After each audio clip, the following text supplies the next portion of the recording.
เอาซื้อแลนนะซื้อแลนสเวนสีอยู่บ้านทางใส่เหมือนมันเก่งก็ยังเพิ่นว่ามีเกียร์หลายแล้วก็มันเป็นนั่งสำรวจเกียร์เนี่ยแล้วก็เห็นห้อยเพิ่นพุทธนั่นจอดจริงๆเขาก็ไปจอมน้ำเขาจอดซื้อถ้าเขาไปข้างแรกนั่นแหละแต่ว่ามันผิดพลาดนะมันซวยนะเขาจอดซื้อ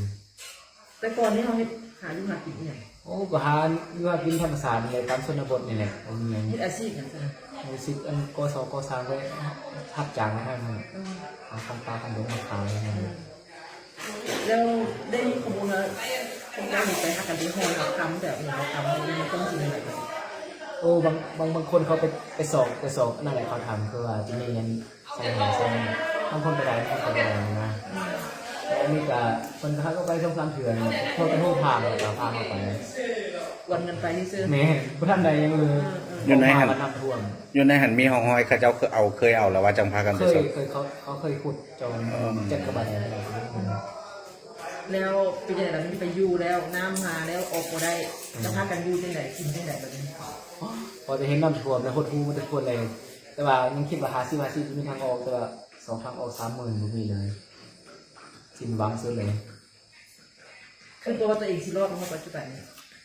เปอร์เซ็นต์น้อยๆนี่สุดท้ายว่าเขาก็ว่าแหละครับบุมีนักประดาน้ำมาเอาเนี่ยบุมีเปอร์เซ็นต์เลยมันก็เริ่มหาความตายในสมองในใจเขาตอนนี้ได้ทำคิดว่าพี่เด็กนอนหลับตาเห็นแต่เงี้ยนอนหลับตาเห็นแต่ครอบครัวพอคนเป็นหัวแห้งในเฮานะแล้วเขาเห็นจริงๆนะมันถือระบอกกับที่แบบพอเมเรียนเข้ามาแล้วเขามาคิดหาอยู่หากินแบบจริงๆนะบทถือเลยบทคุ้มค่าเลยไอทีบอกพี่มีน้องบ่น้องโดยเพราะว่าเห็นแหละเนี่ยเสียงแล้วก็อาชีพเดียวนี้นะเขาหากินตามมันพื้นบ้านพื้นเมืองเฮาดีแล้วมันเป็นบุญเทียนเขาจังเลยเนี่ยเห็นง่ายที่สุด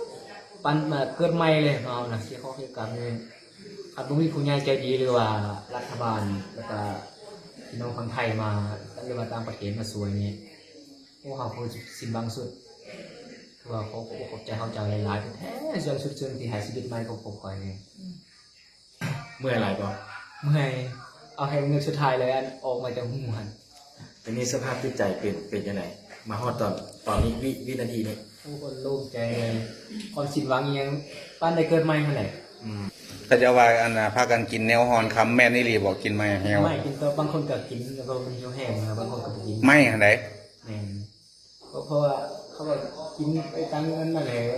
มันนิดน้อยเพราะว่ามันมีข้อมูลแบบครบครันนะคะการเป็นห้อนเอาคำไปเอาคำต่างๆไปขายหรือว่าเป็นการลักลอบเป็นท่านในซี่อย่างสินะจะใครว่าคำนี้ฟังมาเท่าไปแม่ยังสั้นแค่บริโภคแมนเพราะว่าแต่ละคนเนี่ยมันหุ้มว่าคนที่ยืนนี่ไปเลิกๆเนี่ยมันมีคำเขาไปสอบจอมมือเสียๆหากินตามสดนนบดนั่นแหละแต่ก็มีกลุ่มไม่น้อยเนาะในตรงนี้แล้วเขาก็ไปเข้าข้างเลยก็จวบเลยคือว่าให้ฟังในตอนเขาอยากออกมาจากถ้ำใช้เวลาเป็นแบบไหนประมาณกิโลเข้าห้องเขาประมาณเข้าไปประมาณชั่วโมงนึงออกมาประมาณชั่วโมงนึงขั้นปกติเป็นแบบแล้วมื้อเช้านี่เด็กออกมาตอนบ่ฮู้มุงเลยแต่ว่าโดนสุดออกมาเสียงสุดเลยออกมาจังไหนน้ำหลังกู้ภัยน่ะมุดน้ำออกมาหรือว่ายางออกมามุดน้ำออกมาเลยในมุดน้ำ3-4 บอลแล้วก็เขาดูดแหงแล้วดูดแหงแล้วแต่คนก็เตรียมเขาไปเอาเลยแต่เขาอดบ่ไหวเขาต้องทำเลยเสียงมาเลยโอ้ดีใจข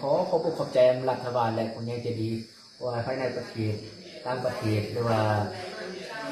ผู้อุปถัมภ์ในต่างๆการให้ชีวิตในพวกข้าพเจ้าแล้วขอบใจมาสุดซึ้งเลยในนี้เนอะการให้ชีวิตใหม่นำถูกทางแท้ๆเมื่อต่างประเทศอยู่ในประเทศแต่ละขั้นตอน